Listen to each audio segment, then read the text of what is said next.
अस्सलाम वालेकुम। प्रोग्राम 10 में खुश आमदीद। मैं हूं इमरान सुल्तान।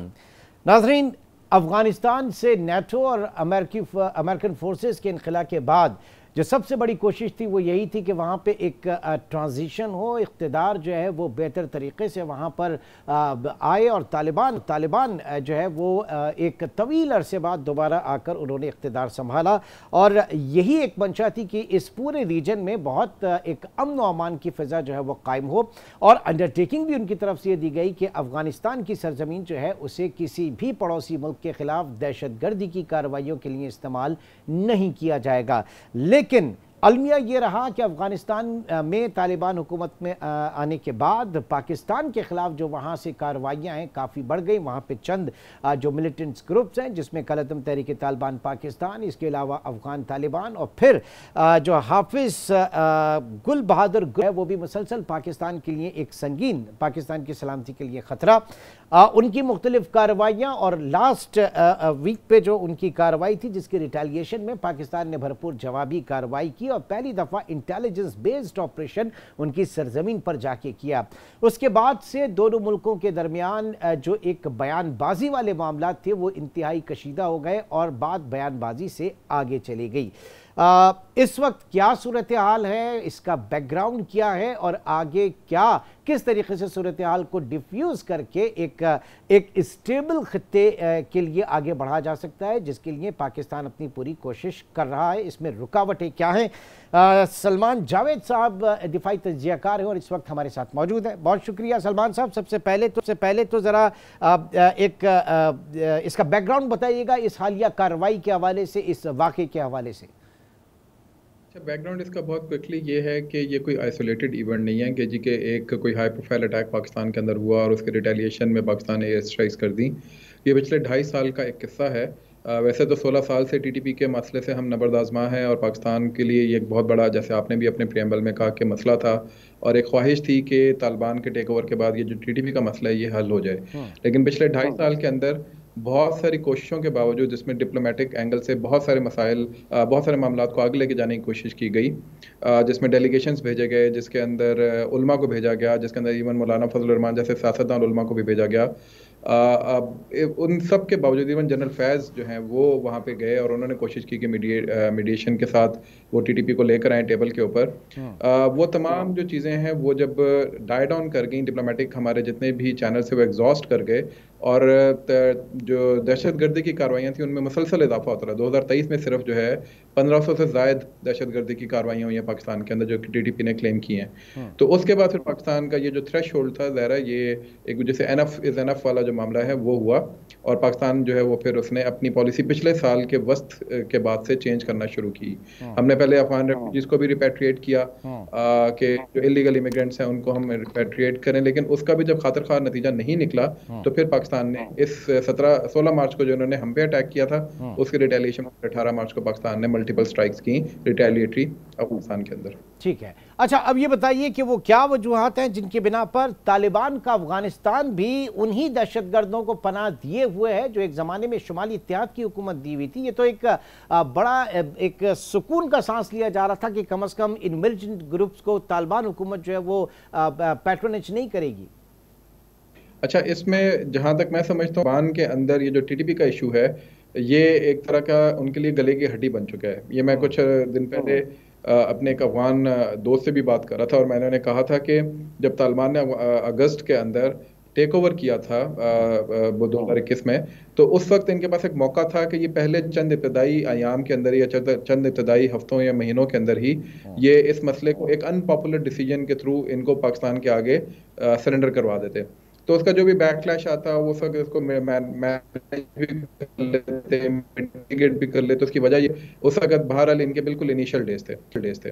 लेकिन अब जब उन्होंने उस चीज़ को स्टॉल किया खुद से और ये स्ट्रेटेजी रखने की कोशिश की कि पाकिस्तान को शायद ये किसी तरीके से प्रेशराइज कर सकेंगे इस तरह की किसी प्रॉक्सी के साथ, तो वो अब उनके लिए गले की हड्डी बन गई है। 6000 के करीब फाइटर्स वहाँ पे मौजूद हैं। अगर वो ये उन पर प्रेशर डालते हैं तो डेफिनेटली इनको जो है वो एक बैकलैश उनकी तरफ से भी आएगा। फिर इनके अपने रैंक्स एंड फाइल्स के अंदर भी बहुत ज़्यादा गम और गुस्सा आ सकता है। तो उस वजह से अब तालिबान जो है वो एक फिक्स के अंदर है। फिर स्ट्रक्चरल प्रॉब्लम्स भी हैं वहाँ पर। कंधारी ग्रुप जो है वो अलग तरीके से सोचता है, हकानी नेटवर्क जो है वो अलग तरीके से सोचता है जो काबुल में बैठे हैं। तो इन दोनों के दरमियान भी एक मुसलसल जिसे कहते हैं तनाव की कैफियत मौजूद रहती है सियासी तौर पर, जिसमें कंधारी ग्रुप में मेरी इतलात हैं वो ये चाहता है कि टीटीपी से हम जान छुड़ाएं, इसको पाकिस्तान के हवाले करें, ये पाकिस्तान का मसला है। हकानी जो है वो चाहते हैं कि इसको किसी तरीके से मीडिएशन के थ्रू हम हल कर सकें। लेकिन उसके अंदर फिर हो ये रहा है कि जो टीटीपी है हाँ। वो अपने आप को स्ट्रेंथन कर रही है, रीग्रुप कर रही है और मुख्तलिफ जगहों से फंड्स लेकर पाकिस्तान के अंदर कार्रवाइयां कर रही है। ठीक है, यानी वो इस अपॉर्चुनिटी से ये तो ये इस वक्त खुद अफगानिस्तान की एग्जिस्टेंस के लिए, वहाँ की हुकूमत के लिए, क्योंकि इंटरनेशनली रिकग्नाइज नहीं किया गया है और पाकिस्तान वो वाहिद मुल्क था जिसने सबसे पहले सपोर्ट किया था इस हुकूमत को, तो खुद अफगानिस्तान के लिए इस तरह की कार्रवाई के साथ आगे बढ़ना उनके अपने तशख्खुस, उनके अपनी रिकग्निशन के लिए कितना बड़ा मसला है पूरी दुनिया में। ये तो पाकिस्तान, अगर आपको याद हो कि शुरू में से ही मैंने जैसे पहले कहा कि डिप्लोमेटिकली पाकिस्तान ने बड़ा एग्रेसिवली इनके लिए बात की। ओआईसी का पूरा एक सेशन जो है वो इनके लिए रखा गया। पाकिस्तान के इवन जो बाद में पीडीएम की गवर्नमेंट बनी उसके जो बिलावल भुट्टो जरदारी जब फॉरेन मिनिस्टर बने, तो इवन वो तक, हालांकि आइडियोलॉजिकली उनकी पार्टी इनसे मुखालफत में खड़ी होती है, लेकिन एक नेशनल इंटरेस्ट के तनाजुर के अंदर और पॉलिटिकल आइडियोलॉजी को साइड पर रखते हुए भी उन्होंने इनकी एडवोकेसी की बाहर के ममालिक के अंदर इंटरनेशनल फोरम्स के ऊपर जाके। लेकिन जैसे मैंने कहा कि उसका कोई खातिर खा नतीजा या खातिर खा जवाब जो है अच्छा पॉजिटिव वो अफगानिस्तान की तरफ से नहीं आया। पाकिस्तान ने ब्रीदिंग स्पेस दी इनको ट्रेड और ट्रांजिट के लिए। पाकिस्तान ने 4.5 लाख के करीब और इमिग्रेंट्स जो हैं वो पिछले 2-2.5 साल के अंदर बर्दाश्त किए इनकी तरफ से जो हमारे पास आए। तो यानी हर तरीके से आप देखें तो पाकिस्तान ने इनको फैसिलिटेट किया है। पिछले 40 साल का किस्सा तो एक साइड पे, ये 2.5 साल का किस्सा ही काफ़ी बड़ी एक कहानी है। उसके बावजूद जब ये मामला नहीं ठहरा किसी जगह पे, तो फिर पाकिस्तान ने जो है उसको फिर हार्ड पावर के थ्रू जो है रिस्पॉन्ड किया। ठीक, तो अब आप समझ रहे हैं कि हार्ड पावर पॉलिसी जो है वो पाकिस्तान कंटिन्यू करेगा इसमें, जीरो टॉलरेंस में। पिछली बात को मैं, बल्कि जो आपने मुझसे सवाल भी किया था कि रिकग्निशन, तो Pakistan was actually pursuing for the recognition, लेकिन इनके अपने इकदामात के जैसे खुद पाकिस्तान ने जो पुल आउट कर लिया है उस डिप्लोमेटिक सपोर्ट से, तो बाकी रीजनल कंट्रीज भी ज़ाहिर है ये देखेंगी कि अगर ये पाकिस्तान जिसने इनको इतना सपोर्ट किया था उसके साथ ये कर सकते हैं, तो ये कल को किसी कंट्री को भी बिट्रे या डिच कर सकते हैं अपने इमेच्योर बिहेवियर की वजह से। जो आपका ये दूसरा सवाल है कि पाकिस्तान जो है वो आगे हार्ड पावर का मसलसल इस्तेमाल कर सकते हो, तो मेरा ख्याल है पाकिस्तान ने एक डेटरेंस क्रिएट कर दिया है कि अगर पाकिस्तान के अंदर कोई हाई प्रोफाइल अटैक हुआ तो Pakistan will respond in such a manner, जो कि उन्होंने भी दिखाया है, will pay in the same coin. तो अब ये तो बात चली गई है अफगान तालिबान के कोर्ट के अंदर, उनके इंटरिम गवर्नमेंट के पास, कि अगर वो टीटीपी को रेन इन नहीं करते और टीटीपी दोबारा को पाकिस्तान के अंदर हाई प्रोफाइल अटैक करती है, तो इसका मतलब है कि पाकिस्तान जो है उसके पास पूरा हक मौजूद होगा कि वो उनके हाइडआउट्स को दोबारा निशाना बनाए। ओके, नाउ अभी तो हम जरा इनको मिलाकर देख रहे थे ना, अफगान हुकूमत को, फिर तहरीक तालिबान पाकिस्तान को, और उसके साथ साथ जो है अफगान तालिबान को, फिर ये जो गुल बहादुर ग्रुप है, ये सारी चीज़ों को। व्हाट अबाउट दी ओन जो अफगान हुकूमत है उसका अपना जो रवैया, अपना बर्ताव, वो शायद उतना आइडियल नहीं रहा, उसमें भी काफ़ी तलखी आई है। जी बिल्कुल। पाकिस्तान ने, जैसे मैंने कहा कि बावजूद हमारी कोशिशों के जब उन्होंने अच्छा रिस्पॉन्ड नहीं किया, तो अब ये बात मुबस्सिरीन और जो लोग अफगान अफेयर्स को देखते हैं या सब्जेक्ट को परखते हैं, उनका ये कहना है कि ये अभी तक अपने जो वो नॉन स्टेट एक्टर मोड है उससे बाहर नहीं निकल पा रहे, बिलखुसूस पाकिस्तान के हवाले से। इनके यही प्रॉब्लम्स बाकी ममालिक के साथ भी हैं, लेकिन आप देखें कि चाइना के साथ जब सिंकियांग का मसला था, तो जब तक ये नॉन स्टेट एक्टर के तौर पे बरसरे पैकार रहे, उस वक्त तक ये सिंकियांग के मसले को भी अपने रैंक्स एंड फाइल्स में उजागर करते रहे। लेकिन जैसे ही हुकूमत में आए तो उन्होंने प्रैग्मेटिज्म को अपनाते हुए चाइना के साथ डील की, चाइना के इन्वेस्टमेंट लेकर आए, उनके पैसा लेकर आए और ईटीआईएम को उन्होंने काबू कर लिया। इसी तरीके से इन्होंने आईएसकेपी को काबू कर लिया। तो कैपेसिटी का भी इशू नहीं है, विल का इशू भी नहीं है, और प्रैग्मेटिज्म का भी इशू नहीं है। ये इनका इशू सिर्फ और सिर्फ पाकिस्तान के साथ ईगो का है। So they need to sort it out before time gets over for them. ठीक है, एक लास्ट बस मैं ये भी जानना चाहूंगा कि क्या इस वक्त अमेरिका वाकई संजीदा है कि पाकिस्तान और अफगानिस्तान के दरमियान जो कशीदगी है वो कम हो? देखें, अमेरिका का तो जो कल डोनाल्ड लू ने बयान दिया है वो बड़ा वेग सा है। उन्होंने ये कह दिया कि हम तो खुद बहुत ज़्यादा सस्पिशियस होकर देखते हैं पाकिस्तान और तालिबान के ताल्लुकात को। I mean they are sending a message कि जो कुछ पाकिस्तान और अफगानिस्तान के दरमियान हो रहा है, हम इसको बहुत ज़्यादा संजीदगी से नहीं देखते। हम यही देखते हैं कि शायद ये दोबारा से कोई डिसेप्टिव गेम हो रही है। सो मेरा ख्याल है कि अमेरिकन के ऊपर बैंक करना ये एक हमारे पॉलिसी मेकर्स के तरफ थोड़ा सा एक मैं समझूंगा कि एक फ्लॉ होगा। American might pursue their own interest, वो ऑलरेडी कतर के अंदर इनके साथ मुलाकातें भी करते हैं, तो Pakistan need to pursue their interest, their national interest, के वो कैसे इसको लेकर चलना चाहते हैं। बहुत बहुत शुक्रिया। हमारे साथ मौजूद थे सलमान जावेद साहब, दिफाई तज्जियाकार, अफगान उमूर के ऊपर आपकी काफ़ी दस्तरस, काफ़ी निगाह। पाकिस्तान और अफगानिस्तान के दरमियान इस वक्त जो कशीदा ताल्लुकात हैं, इसमें क्या होना चाहिए, किस तरीके से आगे बढ़ना चाहिए, अपना पॉइंट ऑफ व्यू पेश कर रहे थे। एक छोटा सा ब्रेक, और ब्रेक के बाद प्रोग्राम को मज़ीद आगे लेकर चलें।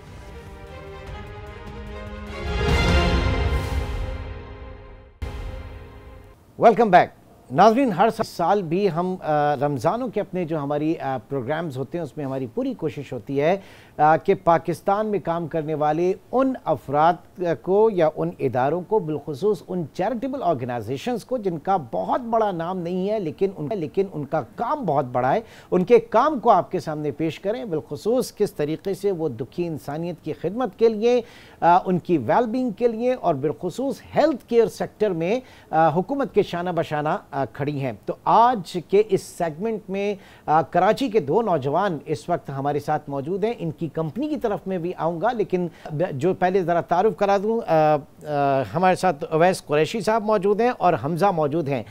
इन दोनों का ताल्लुक़ एक कंपनी से है, एक छोटी सी एक इदारा हम कहेंगे जिसे बायोनिक्स जिसे कहा जाता है। ये क्या काम करता है, ये बड़ी एक ह्यूमन लाइफ स्टोरी है। वो हमज़ा इस वक्त हमारे साथ मौजूद है, जो कि इस वक्त मुझे और आपको और हम सबको बिल्कुल एक नॉर्मल, हम मेरे और आपकी तरह जो एक शख्स है उसकी तरह बैठे नज़र आ रहे हैं। लेकिन उनके साथ एक ट्रेजिडी ये थी कि ये पैदाइशी तौर पर इनका दायां हाथ नहीं था। तब से लेकर और आज तक का सफ़र जो है, यही आज के इस पूरे प्रोग्राम और इनकी इस पूरी तहरीक जो है उसी पे आगे चल रही है। हमज़ा, सबसे पहले अपना तारुफ कराइएगा, और आप जो इस वक्त आपने ये हाथ आर्टिफिशियल लिम्ब लगाई हुई है, क्या इसको रिप्लेस इजीली कर सकते हैं, इसको प्लग इन प्लग आउट कर सकते हैं आप? कैसे हैं आप? अल्हम्दुलिल्लाह गुड, आप बताइए। मैं अल्लाह का शुक्र ठीक ठाक। मैं अभी स्टूडेंट हूँ, और जैसे आपने बताया कि मेरा हाथ पैदाइशी ऐसा ही नहीं था, तो सबसे पहले तो ये बताना चाहूँगा कि मतलब लोग ना बचें, डिसेबिलिटी से लोग बचें, कि बहुत ऐसा होता है कि इलेक्ट्रिसिटी और मशीन और इन चीज़ों से हाथ आकर आज चला जाता है। हुआ क्या था आपके साथ, क्या हुआ? मेरा बाय बर्थ ऐसा ही था। मैं तो सोचे बचपन से ही इस हाथ के बगैर मैंने चलाया, ज़िंदगी गुजारी है। मुझे ये हाथ लगाया, बायोनिक आर्म मुझे लगाया तकरीबन 2 साल पहले, और अभी मेरी एज 24 है, तो समझे कि 22 ईयर्स मैंने विदाउट आर्म जो है सर्वाइव किया है। 22 साल तक आपने किस हाथ से, क्योंकि आपने कहा था मैं दिखा सकता हूँ इसको निकाल के भी, क्योंकि हम ये जानना चाह रहे हैं कि ये इजीली लग सकता है, प्लग इन हो सकता है, ये थोड़ा सा बताइएगा। ये प्लग इन प्ले डिवाइस हम इसको कहते हैं। इसका मतलब ये है कि आपने इस तरीके से ईजिली इसको उतारा है, सही, और इसी तरीके से ईजिली आपने इसको पहन लिया है। अब आपको लगेगा कि यार ये बहुत इजी है उतारना करना, लेकिन नहीं, मैं इसको पकड़ के कोई भी चीज़ पुल कर सकता हूँ। आप अगर इसको खींचने की ट्राई करेंगे तो ये आपसे नहीं उतरेगा, आप जितनी भी इसको ट्राई कर लें। मतलब इस ये जब हम कहते हैं ना आर्टिफिशियल इंटेलिजेंस, AI पावर्ड, ये सिंथेटिक आपके प्रोस्थेटिक हैंड है, ये क्या है, ज़रा थोड़ा सा इसको बताइएगा, फिर मैं आता हूँ अवैस साहब की तरफ। कब तक आपको 22 साल आपने ऐसे ही गुजारे, देन उसके बाद क्या हुआ? मैं अगर स्टार्टिंग से बताऊँ तो लोगों का देखना थोड़ा सा अजीब सा होता है। मतलब अगर लेट सपोज आपको सोचें कि ये हाथ में उतार के चल रहा हूँ सीधा, तो एक स्ट्रक्चर आपका जो है वो डिफरेंट है, सही है। अब वो दूर से ही नज़र आ जाता है कि यार दो हाथ और 2 पैर हैं, एक दूर से नज़र आ गया कि जिसका एक हाथ नहीं है और एक हाथ है, तो वो लोग जो है ना देख रहे होते हैं, घूर रहे होते हैं कि यार ये क्या हो गया, क्योंकि अवेयरनेस नहीं है लोगों ने इसको इसके बारे में पढ़ाया हुआ ही नहीं है। वो बच्चे को पता ही नहीं है कि डिसेबिलिटी कोई चीज़ होती है, उसको देखने पर पता चल रहा है और उसके लिए बिल्कुल नई चीज़ है, तो वो देखता है इसी तरीके से, तो वो जो है ना हम लोग का कॉन्फिडेंस बहुत लैक करती है, सही है। अब आप हर किसी का घराना सेम नहीं होता है, सही है। मेरा अल्हम्दुलिल्लाह बहुत अच्छा सपोर्टिव था, लेकिन हमारे पास जो ऑफिस में आए हैं तो वो ऐसे भी हैं कि लोगों ने अपने बच्चों को डिसोन कर दिया डिसेबिलिटी की वजह से। अब ज़रा मैं आ जाता हूँ अवैस की तरफ। जी अवैस साहब, अब आप बताइए, ये तहरीक, आप पहले मैं इसे तहरीक कहूँगा, ये तहरीक के तौर पे आपने काम शुरू किया ना, क्या इसकी पूरा बैकग्राउंड बताइएगा बायोनिक्स का? अस्सलाम वालेकुम। बायोनिक्स बेसिकली मैंने और मेरे साथ जो मेरे पार्टनर है अनस नियाज, तो वी बोथ आर द को फाउंडर्स ऑफ बायोनिक्स। और बायोनिक्स हमने स्टार्ट की 2016 में। हमारी एक और ऑर्गेनाइजेशन थी और हम बहुत अलग अलग प्रोडक्ट्स के ऊपर वर्कआउट कर रहे थे। सो हमें एक ईमेल रिसीव हुई और उन्होंने कहा कि आप मेरे 5 साल के बेटे के लिए एक प्रोस्थेटिक आप बना के दें, क्योंकि जो कन्वेंशनल प्रोस्थेटिक्स थे वो ऐसे थे कि जैसे हमजा का सीधा हाथ मौजूद नहीं है, तो अगर कन्वेंशनल प्रोस्थेटिक की बात करें तो उसको शर्ट उतारनी पड़ती, एक पूरा बेल्ट पहनना पड़ता उल्टे कंधे पे, और वो उस बेल्ट को खींचता तो उसका ये हाथ थोड़ा सा वर्क करता। और सबसे जो खतरनाक और ख़राब बात है उसकी वो ये थी कि आपने कोई चीज़ उठाई और मुंह तक जैसे ही लेकर आए तो क्योंकि वो तार खींच गई तो वो हाथ खुल जाता था, वो खाना गिर जाता था, तो आप उससे कोई काम नहीं कर सकते थे। तो जब हमें इस चीज़ के बारे में पता चला, हमने कहा कि हम अलग अलग दुनिया की चीज़ों पर वर्कआउट करें। सो हमने इसी चीज़ को अपना पैशन बना के इस पर वर्कआउट किया। जब रिसर्च एंड डेवलपमेंट हुई उसके बाद पता चला कि 60% दुनिया की जो माजूरियत का रेशो है वो है ही सिर्फ हमारी दुनिया के अंदर जो डेवलपिंग कंट्रीज हैं, पाकिस्तान, इंडिया, थर्ड वर्ल्ड में। और हमारे जितने कंट्रीज थे उन कंट्रीज में सोल्यूशन एग्जिस्ट ही नहीं करता था। जहां एग्जिस्ट किया वहां इसकी कॉस्ट स्टार्ट होती थी 12 से 15 हज़ार डॉलर से। सो वो तो ऐसा था कि एक लग्जरी की माने दो कि कोई शख्स अगर अपने लिए हाथ का एक ख्वाब रखता है तो वह ख्वाब ही था। जब हमने इस चीज़ को देखा हमने कहा कि नहीं, इसके लिए कुछ करना चाहिए। We came up with a solution जिसमें हमने कहा कि ये हाथ हम इसको प्रोवाइड करेंगे फ्री ऑफ कॉस्ट। शुरू में हमने फ्री ऑफ कॉस्ट प्रोवाइड किया, सारी चीज़ें की।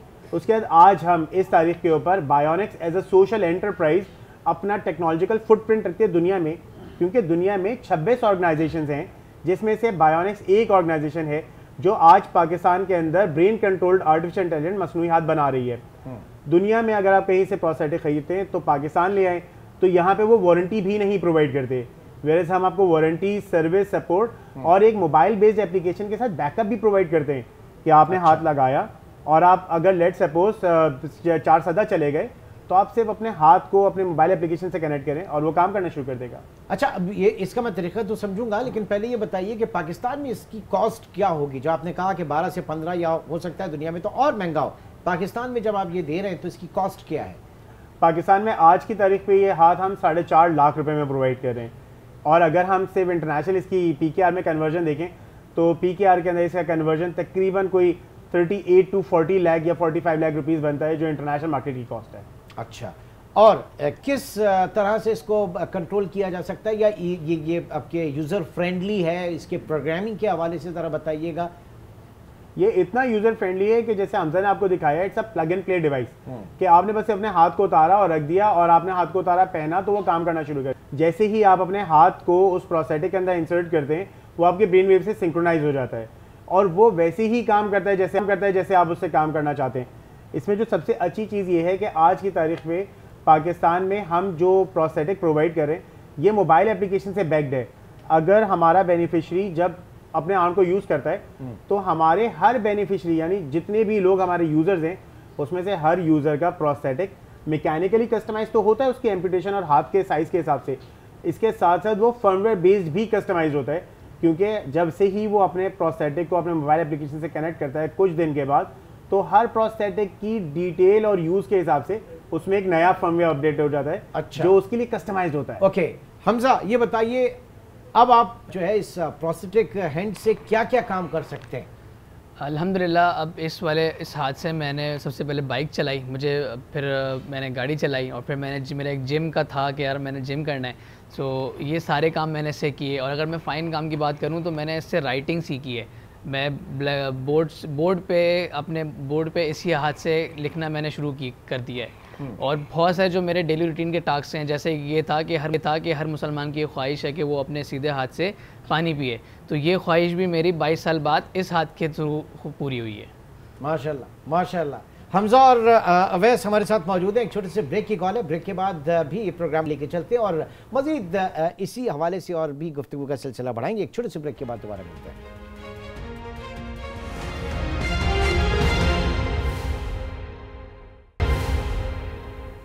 Welcome back. हमजा, आपने जैसे कि बताया कि 24 साल आपकी उम्र है और 22 साल आपने बग़ैर हाथ के, जो राइट हैंड आपका नहीं है, आपने उस स्टेज में गुजारी जब आपको ये AI based, AI powered prosthetic hand लगा। उसके बाद जो आपकी उंगलियों ने मूव किया या आपने काम करना शुरू किया, वो एक लम्हा आपके लिए कैसा था, आपके घर वालों के लिए कैसा था, मैं वो जानना चाह रहा हूँ। वो क्या फीलिंग्स थी उस वक्त? जब मैं ऑफिस में बैठा हुआ था और इन्होंने मुझे ये ला के दिया और फिर इसको इसी तरीके से पहनाया, और तो मैं बार बार ये सोच रहा था कि यार ये गिर जाएगा, मतलब यूँ होता है ना, तो इस वाले हाथ से यूँ पकड़ लेना था कि ये गिर ना जाए। तो मतलब रिलैक्स, आप छोड़ दो इसको और आप इसको इस्तेमाल करो, यूज़ करो। सो बस मैंने पहना और जब पहला यूँ ओपन हुआ है सो उस वक्त की कैफियत मैं बता नहीं सकता कि मतलब अब मुझे पता है कि मैं इससे कोई चीज़ ग्रैब कर सकता हूँ, कोई भी चीज़ पकड़ सकता हूँ। तो वो जो खुशी थी और एक कंप्लीटनेस की फुलफिल जो वैल्यू थी वो मैं उस वक्त जो है बहुत मेरे अंदर हाई थी। फिर मैं इसको जब घर पे लेकर आया, मैंने अपने फैमिली में दिखाया, घर वालों को दिखाया, तो मेरी मदर, मेरे घर वाले, मेरे सारे रिलेटिव बहुत ही इसको देख के खुश हुए कि यार अब वापस से अपनी डेली रूटीन टास्क में, अपनी चीज़ों में ये आ सकते हैं बहुत इजीली। मतलब उनको लग रहा था कि यार ये बहुत काम कर सकता है। और अब अल्हम्दुलिल्लाह मुझे 2 साल हो गए इसको यूज़ करते हुए। अब ऐसा कोई काम नहीं है कि जिसको देख के मैं ये बोल ना सकूँ कि यार ये मैं नहीं कर सकता। ठीक है अवैस, हमज़ा माशाल्लाह बड़े लकी साबित हुए। अब ज़ाहिर है कि हर कोई उनके जैसा ब्लेस्ड नहीं होता, इतनी फैमिली सपोर्ट नहीं, और बहुत से केसेस में ये भी कहा कि डिसोन भी कर देते हैं। तो ऐसे लोगों के लिए अवैस आपका इदारा क्या कर रहा है? बायोनिक्स 2016 से वर्कआउट कर रहा था और हमने बहुत सारी ऑर्गेनाइजेशंस के साथ काम करने की कोशिश की, क्योंकि जब हम किसी एक शख्स को प्रोस्थेटिक लगाते थे तो उसके बाद हमारे पास कोई 100-150 के लोग, करीब लोग उस कम्युनिटी से आ जाते थे और वो कहते थे हमें भी प्रोस्थेटिक की नीड है। अब अनफॉर्चुनेटली जिनके हाथों की ज़्यादा एम्पुटेशन है वो लोअर मिडिल क्लास या लेबर क्लास से वो उनका ताल्लुक है, क्योंकि वो फैक्ट्री में काम करते हैं, किसी हादसे तो ज़्यादातर केसेस किस तरह के आते हैं? अगर कोई एक्सीडेंटल उसमें, तो ज़्यादातर इस तरह से आते हैं कि जैसे उनको इलेक्ट्रिक करंट लग जाता है या वो किसी फैक्ट्री में काम करते हैं। और इसके अलावा सबसे ख़तरनाक जो चीज़ है वो जिसको हम घास काटने की मशीन कहते हैं, टोका मशीन, चारा काटने वाली मशीन, उस मशीन में आके इंटीरियर के जो हमारे गांव देहात के इलाके, वहाँ मैं आपको एक अगर अप्रॉक्सीमेट बता सकूं तो 10 में से 1 घर के अंदर इस तरह के एम्पुटेशन लाजमी मौजूद है जिन घरों में टोका मशीन लगी है। ठीक है, बाकी जो है वो इलेक्ट्रीफाइंग जो है वो भी एक बड़ा मसला है। नाउ ये बताइएगा कि पाकिस्तान के अंदर तो है, लेकिन इस वक्त जिस तरीके से हम जो विजुअल्स आ रहे हैं, जो फुटेजेस हम गज़ा की देख रहे हैं, वहाँ पे इस तरह के एयर स्ट्राइक्स में बहुत ज़्यादा केसेस सामने आ रहे हैं। यूक्रेन के अंदर बहुत सारा हुआ। तो आप अपने इस काम को, इस खिदमत को पाकिस्तान से बाहर पूरी दुनिया के लिए क्या आपका विजन है? देखिए, सबसे इम्पॉर्टेंट बात यह है कि हम इस वक्त पाकिस्तान की गवर्नमेंट के साथ शाना बशाना करें इस चीज़ के ऊपर कि हम पाकिस्तान का एक टेक्नोलॉजिकल फुटप्रिंट क्रिएट करें, हम पाकिस्तान से इस टेक्नोलॉजी को लेके जाएं और हम यूक्रेन के अंदर लोगों को रिहेबिलिटेट करना शुरू करें। और इंशाल्लाह एज सून एज जैसे ही सीज़ फायर होता है और पाकिस्तान से और बाकी जगहों से और दुनिया से तमाम वफ्द जाने लगें फ़लस्तीन की रिहेबिलिटेशन के लिए भी, तो ज़रूर पाकिस्तान की तरफ से bionics will be in the four front, जो हम जाके वहाँ पे लोगों को रिहेबिलिटेट करेंगे, चाहे वो किसी इलाके से हो, किसी भी कौम से हो, किसी मुल्क से हो, जहाँ पे भी इस तरह के, चाहे वो नेचुरल क्लैमिटी है या कोई वॉर है या कोई टेररिज्म है, कोई भी ऐसा हादसा हो और उसमें किसी शख्स का हाथ या पाँव ज़ाया होता है। मैं तो उसी तरफ आ रहा था कि प्रोस्थेटिक हैंड ही क्यों, लेग के ऊपर क्यों नहीं? वहाँ पे भी आप लोगों ने काम किया कि नहीं किया? सर, लेग्स के ऊपर हम काम कर रहे हैं, लेकिन आर्म्स के ऊपर जैसे मैंने आपको बताया कि दुनिया में बहुत ही लिमिटेड ऑर्गेनाइजेशंस काम कर रही हैं। सो हमने जब आर्म्स के ऊपर काम किया तो वो नीश होने की वजह से हम उन लोगों को ज़्यादा से ज़्यादा फैसिलिटेट कर सके, क्योंकि उससे पहले तो इधर एक मोनोपोली थी 12-15 हज़ार डॉलर में प्रोस्थेटिक देने की। हम अल्हम्दुलिल्लाह उसको ब्रेक किया, इंटरनेशनली एक अपना पाकिस्तान का इमेज क्रिएट किया, तो और अभी उसकी बेसिस पे हम आगे जा रहे हैं और लेग्स हमारे क्लिनिकल ट्रायल्स में। आपके फंड सोर्सेज वगैरह क्या हैं, किस तरीके से आप इसको मैनेज करते हैं? और मैं चाहूँगा कि अगर आपके इस काम को जो हम आवाम के सामने पेश कर रहे हैं, तो आवाम भी आपके जो अपने जो डोनेशंस हैं, जो चाहते हैं कि सही मसरफ़ के हवाले से भाई उनका सही मसरफ़ हो, तो वो आपसे रब्ता ज़रूर करें। जी, बायोनिक्स मैंने जैसे बताया 2016 से काम कर रही थी और हम ऑर्गेनाइजेशंस के साथ एसोसिएट होकर काम करना चाह रहे थे, बट अनफॉर्चुनेट नहीं हो सकी चीज़ें।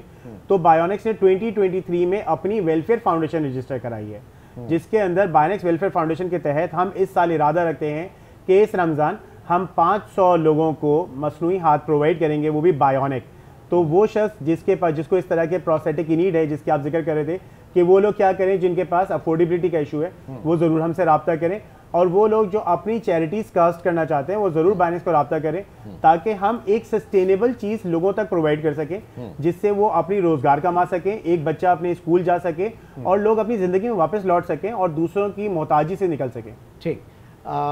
हमजा आपकी तरफ भी आता हूँ, कितना जो एक आप तो ज़ाहिर है कि एक लोगों के लिए एक मिसाल है, मॉडल है, कितना मोटिवेट होते हैं जब आप और इस तरह के लोगों से मिलते हैं, या उन लोगों से भी जो कि अल्लाह ताला ने उनको पूरा परफेक्ट जिस्म दिया, काम काज नहीं करते, अपने आप को एक नेगेटिव थाट्स के अंदर रखते हैं, उनके लिए कितनी बड़ी एक मोटिवेशनल सोर्स है आप?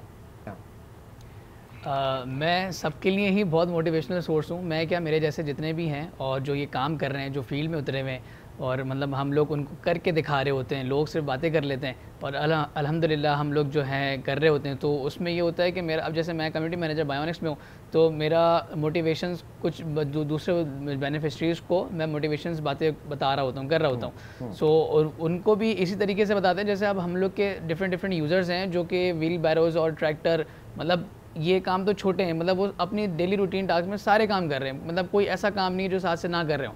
तो हम उसकी वीडियोस उनको दिखा रहे होते हैं और बता रहे होते हैं कि यार ये देखो, ये बंदा ये कर रहा है, ये बंदा ये कर रहा है। सो इतने सारी चीज़ें हैं, इतने सारी काम है, तो यहाँ पर उनकी वही लेवल, मोटिवेशन लेवल बूस्ट हो जाता है। ठीक। अवैस, हुकूमती पैट्रोनेज किसी लेवल के ऊपर? सर बहुत खुशाइन बात रही कि इसने पिछले साल तकरीबन 50 लोगों को बाया ने काम प्रोवाइड किए। So hats off to the Sindh आप लोगों से बनवा के? बिल्कुल अल्हम्दुलिल्लाह। सो बहुत एक अच्छी चीज़ थी, क्योंकि आज तक गवर्नमेंट लेवल के ऊपर वही मैकेनिकल और डम प्रोस्थेटिक जो थे वो प्रोवाइड किए जा रहे थे, बट एक बहुत बड़ा शिफ्ट आ रहा है, टेक्नोलॉजिकल शिफ्ट आ रहा है, क्योंकि जिस कॉस्ट के ऊपर ऑलमोस्ट हमारे पास मैकेनिकल आर्म प्रोवाइड किए जा रहे होते हैं, उसी से थोड़ा सा ज़्यादा की कॉस्ट के ऊपर आज अगर हम बायना काम प्रोवाइड कर सकते हैं, तो उसके अंदर फंक्शनैलिटी में बहुत ज़्यादा फर्क था। तो बड़ा खुशाइनी स्टेप था। वेरी क्विकली बताइएगा, कितना अर्सा लग जाता है एक ऑर्डर अगर अब मिले, तो कितना अर्सा लग जाता है इसको बनाने में और सारी चीज़ों में? सर जिस दिन वो हमारे पास बेनिफिशियरी पहले दिन आता है, उससे लेके डिलीवरी तक टोटल इसका टाइम जो है वो 5 to 7 डेज़ है। 5 to 7 डेज़। चलिए जी, बहुत बहुत शुक्रिया अवैस कुरैशी, को फाउंडर और CEO बायोनिक्स और बायोनिटी मैनेजर हमजा हमारे साथ मौजूद थे। और यकीनन ये एक बहुत नेकी का काम है, बहुत बड़ा काम है उन अफराद के लिए जो कि किसी भी तरीके से माजूरी का शिकार हैं, बिलखुसूस अगर हाथों के हवाले से बात की जाए तो उनका इलाज और हमेशा के लिए एक बेहतरीन शेप के साथ और उनको कारआमद बनाने के लिए बायोनिक्स थे। तो पाकिस्तान में जिद्दत और फिलैंथ्रोपी साथ साथ बायोनिक्स के साथ। बहुत बहुत शुक्रिया नाज़रीन, इंशाल्लाह आपसे कल मुलाकात होगी। अपना बहुत ख्याल रखिएगा। अल्लाह हाफ़िज़।